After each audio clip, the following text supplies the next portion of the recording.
Welcome back viewers, आप देख रहे हैं सीएनबीसी आवाज और सीएनबीसी आवाज में आज का दिन है पब्लिक डिबेट का।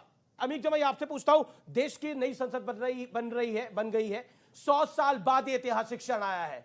सिंगोल का विरोध, नई संसद का विरोध, क्या आपको लगता नहीं है ये पब्लिक है, ये सब जानती है? देखिए, 2014 से 23 का जो अध्याय है नरेंद्र मोदी जी का बतौर प्रधानमंत्री, इस देश के इतिहास का अमित शाह तो कह रहे हैं अगली बारी भी आएगा। सुन तो लीजिए, आप 29 तक की तैयारी करिए। हिमाचल में आ रहे थे 300 सीटों के कर्नाटक में 20 साल के लिए आ रहे थे। श्री अमित शाह जी के मुंह डुबा के आ गए वहां पर। प्रधानमंत्री जी बेइज्जती करा के आ गए अपनी। कर्नाटक में क्या करके आए? उनके नाम पर चुनाव लड़ रहे थे। प्रधानमंत्री जी चुनाव लड़ रहे थे ना। तो आजमगढ़ में क्या हुआ भाई? चुनाव हारना बेइज्जती। और रामपुर में क्या हुआ? मदद किसकी ली? आजम साहब और आजम का भेजा आजमगढ़ में। सुधांशु जी, पता है कहां कहां जेल में जाते हैं आप? पूरी रिपोर्ट रखते हैं। अच्छा, एक बात बताइए, आप कह रहे हैं चुनाव हारना लोकतंत्र में बेइज्जती है। आप तो सुनिए, चुनाव हारना बेइज्जती है लोकतंत्र के अंदर। तो आप हारे, 17 हारे, 19 हारे, 22 हारे।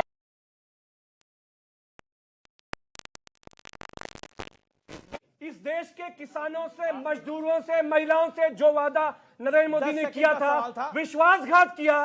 अब उनका बोरिया बिस्तर इस देश की जनता बांध रही है। कुछ महीने बचे हैं। नोट कर लीजिए, ठीक है। इस स्टूडियो से सरकार नहीं बनेगी।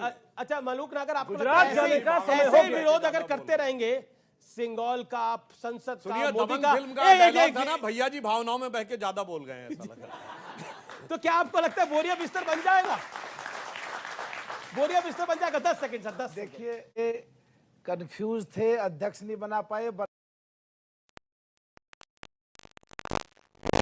इसके लिए काम करो, सारे जाति धर्म के लोगों के लिए देश को आगे बढ़ाना चाहिए और हम सबको मिलकर के ऐसा काम करें जो हमारा देश तरक्की करे, लोग तरक्की करें। अबे दुबे, क्या आपको लगता नहीं है कि संसद का विरोध आप कर रहे थे, सिंगोल का विरोध करके आपने एक बड़ी ऐतिहासिक गलती करी है भारतीय कल्चर के साथ?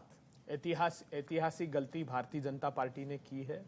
ऐतिहासिक गलती ये की है कि प्रधानमंथी जी ने सिंगोल ऐतिहासिक गलती है, अच्छे दिनों का झांसा दिया। सिंगोल ऐतिहासिक गलती है बीजेपी की। 400 रुपए का गैस का सिलेंडर 1000 के पार कर दिया। 50-60 रुपए का खाने का तेल और दाल। उनके धन्ना से दोस्त उस कारोबार में घुसे, इसलिए 200 रुपए के पार हो गया। 100 रुपए के पार पेट्रोल डीजल कर दिया प्रधानमंत्री जी। एक एक करके उनकी सत्ता की सरपरस्ती में मेहुल भाई, विजय माल्या, ऐतिहासिक गलती है कांग्रेस पार्टी के लिए, ऐतिहासिक गलती है सिंगोल।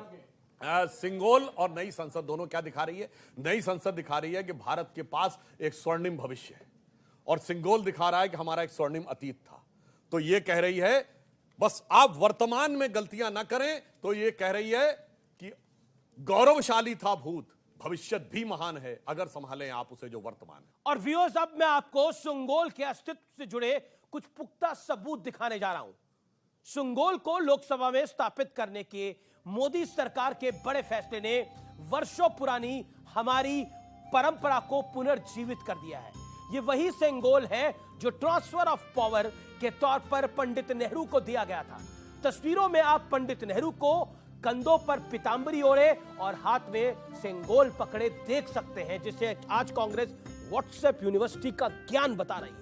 लेकिन फिर न्याय का प्रतीक और नंदी की प्रतिमा वाला यह सिंगोल इतिहास में गुम हो जाता है, या फिर इसे जानबूझकर गायब कर दिया जाता है, क्योंकि वर्षों बाद पता चला कि यह सिंगोल इलाहाबाद के एक म्यूजियम में रखा गया था, जहां इसका नया नामकरण कर दिया गया था, golden walking stick gifted to Shri Pandit Nehru.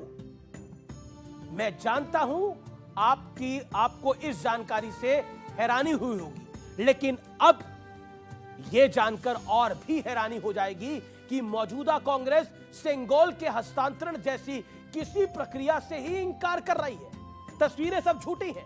Congress नेता जयराम रमेश ने ट्वीट करके एक दावा कर दिया कि ऐसे कोई दस्तावेज नहीं है जिससे यह साबित हो कि माउंटबेटन, राजा गोपालचारी जी और पंडित नेहरू सिंगोल को ट्रांसफर ऑफ पावर का सिंबल मानते थे।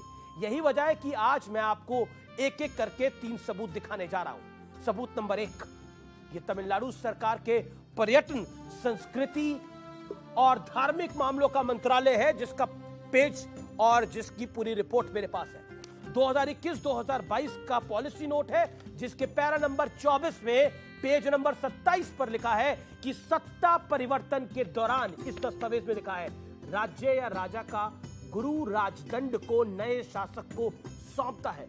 मदुरै के अधिनियम ने यही सोने की परत चढ़ा राजदंड पंडित नेहरू को सौंपा था। यह British governor general Lord Mountbatten से भारत के पहले प्रधानमंत्री पंडित नेहरू को ट्रांसफर ऑफ पावर को दर्शाता है। याद रहे कि यह तमिलनाडु की डीएमके कांग्रेस सरकार के दस्तावेज है। अब सबूत नंबर 2, कांग्रेस के आरोपों पर मदुरै के मठ की तरफ से आधिकारिक तौर पर बयान आया है। इसमें साफ तौर पर लिखा गया है कि हमारे अधिनियम ने राजा जी यानी सी गोपालाचारी के न्योते पर सेंगोल बनवाया और पहले उसे माउंटबेटन को दिया, फिर वापस लेकर पारंपरिक रीति रिवाज से पंडित नेहरू को सौंप दिया। जिन स्वामी जी ने पंडित नेहरू को सेंगोल दिया, उन्होंने नेहरू को साफ साफ बताया था कि सेंगोल का मतलब क्या होता है। अधिनियम मठ आगे कहता है कि उस इवेंट को बकवास और झूठा बताकर कांग्रेस हमारी विश्वसनीयता पर प्रश्न चिन्ह लगा रही है। सबूत नंबर 3, ये टाइम मैगजीन का 25 अगस्त 1947 का एडिशन है। इसकी कॉपी मैं लेकर आया हूं साथ में। उस कॉपी में साफ तौर पर लिखा है, इसके पेज नंबर 28 पर, जो पेज मेरे पास है, पर संगोल के बारे में लिखा है कि 5 फीट लंबे और 2 इंच चौड़े राजदंड को पीतांबरी ओढ़े पंडित नेहरू को सौंपा गया। लेकिन शायद कुछ लोगों को ना अपने इतिहास पर भरोसा है, ना देसी दस्तावेजों पर, ना ही विदेशी डॉक्यूमेंट्स पर, लेकिन ब्रिटिश किंग का कोरोनेशन इन्हें काफी फैंसी लगता है। और मैं अपने यंग व्यूअर्स को कहना चाहता हूं, ब्रिटिश किंग का भी कोरोनेशन हुआ था, आपको बड़ा फैंसी लगा था। क्या कल्चर है इनका, हमारा कल्चर भी उनसे बहुत बहुत ज्यादा मजबूत है। वहां के इंस्पेक्टर यानी राजदंड के हस्तांतरण में भी उनके गौरवशाली इतिहास की झलक दिखती है, लेकिन अपना संगोल व्हाट्सएप यूनिवर्सिटी की खोज दिखाई देता है इन तथाकथित लोगों को। फिलहाल सीएनबीसी आवाज की टक्कर में इतना ही। उम्मीद है आज का कार्यक्रम आपको जरूर पसंद आया होगा। 100 साल बाद ये ऐतिहासिक क्षण भारत के पास आया है, इसका दर्शन, इसका दर्पण जरूर करना चाहिए। गुड नाइट, शुभ रात्रि, नमस्कार।